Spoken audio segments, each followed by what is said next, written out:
Chers téléspectateurs, bonjour à tous. Dans cette série, nous allons étudier la lance. La lance est une des principales armes du kung-fu. Elle est composée de 3 parties. La pointe, la houppe et la hampe. La hampe ou le manche est généralement faite en bois de frêne. Lors de l'apprentissage d'une arme, on doit commencer par apprendre les saluts et rites. D'abord, commençons par le salut avec la lance. On ferme la main droite en poing et on place la main gauche sur le côté extérieur du poing. On relâche les coudes. Ensuite, voyons le passage de la lance. On la tient avec les 2 mains, comme ceci. Bien. Ensuite, on fait un salut avec la lance. On ferme la main droite en poing. La main gauche est ouverte en paume, posée sur le côté extérieur du poing. Bien. On refait le passage de la lance plusieurs fois. Bien.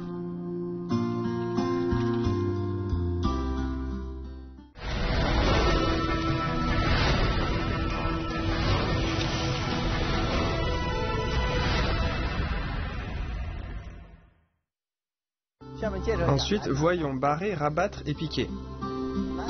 C'est le mouvement le plus important en lance. Barrer consiste à barrer l'arme adverse. Rabattre signifie appuyer l'arme adverse vers le bas. Piquer se fait en piquant l'adversaire devant.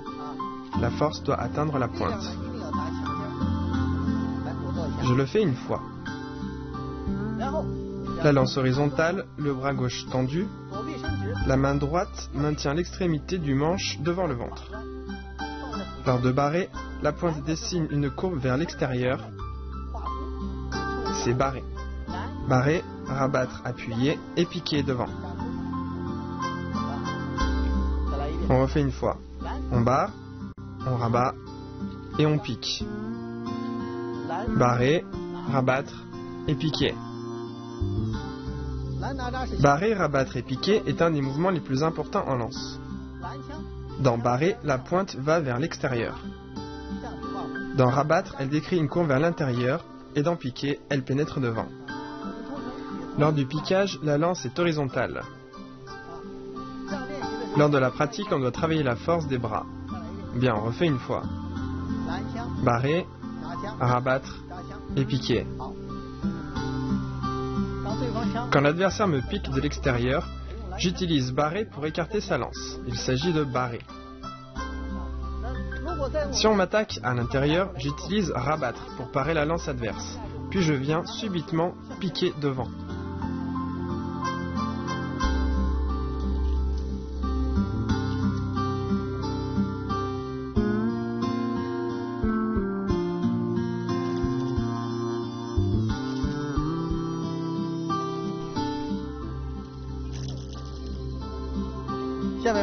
Maintenant, voyons trembler. Lors de ce mouvement, la force doit atteindre la pointe, ce qui secoue la lance vers l'extérieur ou l'intérieur.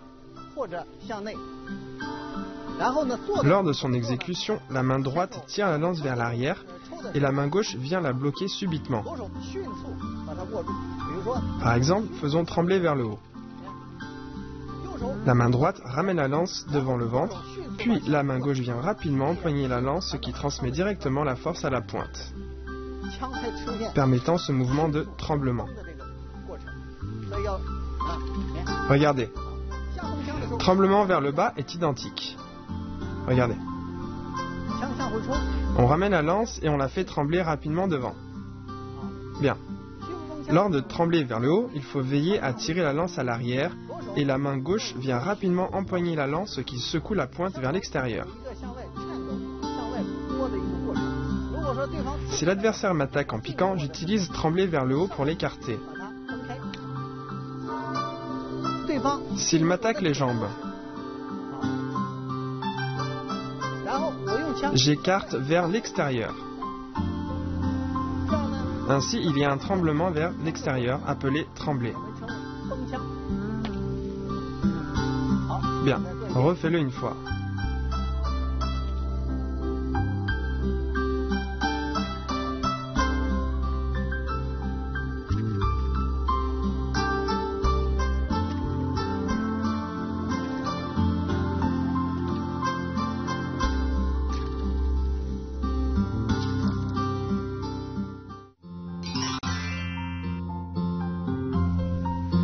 Barrer et rabattre sont des mouvements de défense, dont la rotation ne doit pas être trop grande. Piquer est un mouvement d'attaque. La force atteint la pointe. Le mouvement se fait avec force et précision.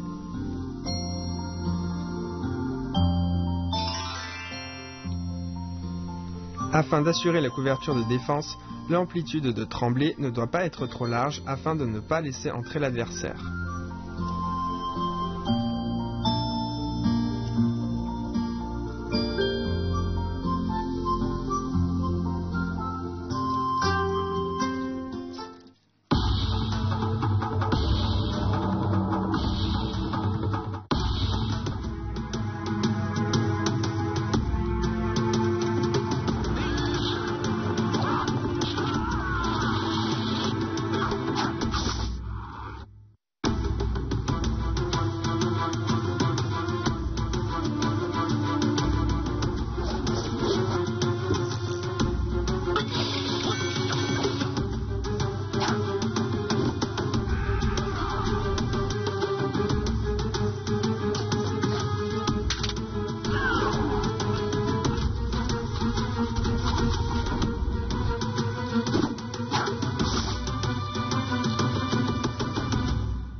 Voyons enrouler. Il s'agit d'un mouvement circulaire décrit par la pointe.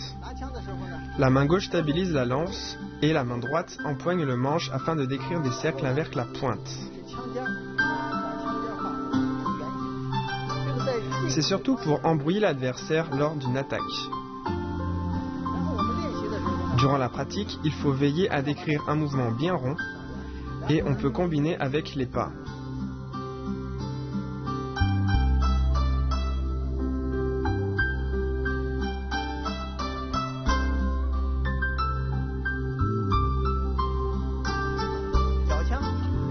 Pour enrouler, la lance doit être horizontale. La main gauche donne un point d'appui et la main droite empoigne le manche. Puis on décrit les cercles avec la pointe pour embrouiller l'adversaire et attaquer un endroit dont il ne s'attend pas. Bien, fais-le une fois.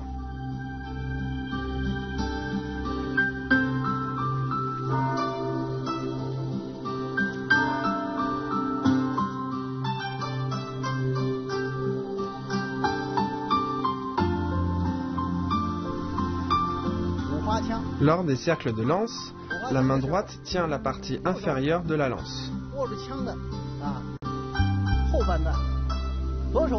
Pour la main gauche, le majeur et l'index sont séparés et pincent la lance. La main gauche peut monter et descendre durant le mouvement.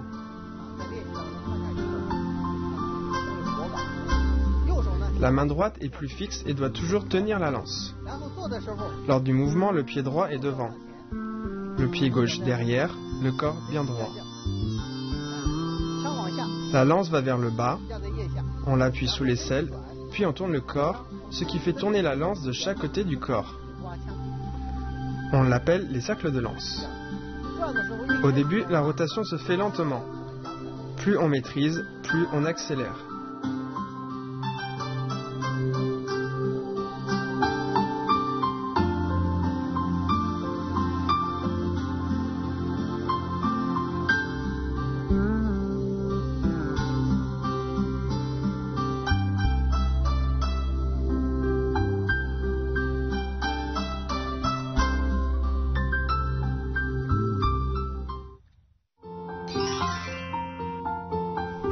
Enrouler. La main gauche comme point fixe, la main droite ne doit pas être trop serrée. On peut combiner avec les pas.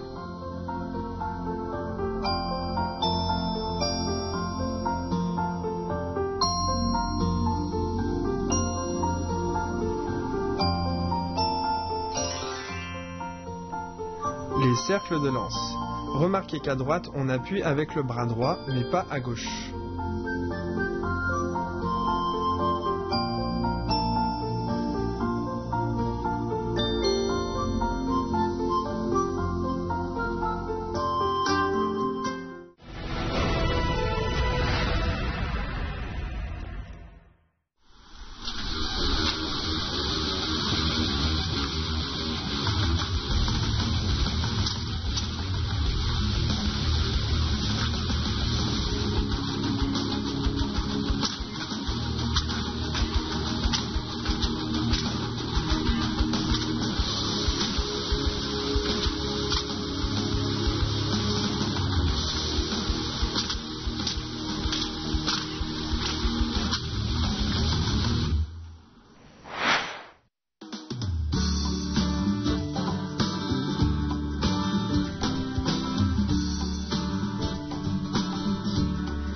La lance vient de la pique dont la forme est très simple, une pointe et un manche.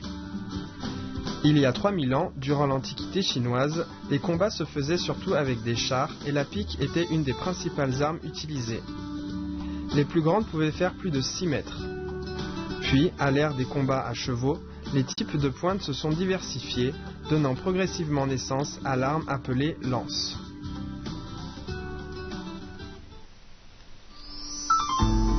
Les exercices de base de la lance sont essentiels. Lors de la pratique, il faut travailler un ensemble comprenant pas, mouvement de corps, souplesse et force. Les mouvements de base de la lance se font avec différents mouvements de corps, de pieds et développent des compétences différentes.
Pour finir, regardons ensemble les mouvements des deux premières parties de la forme de la lance.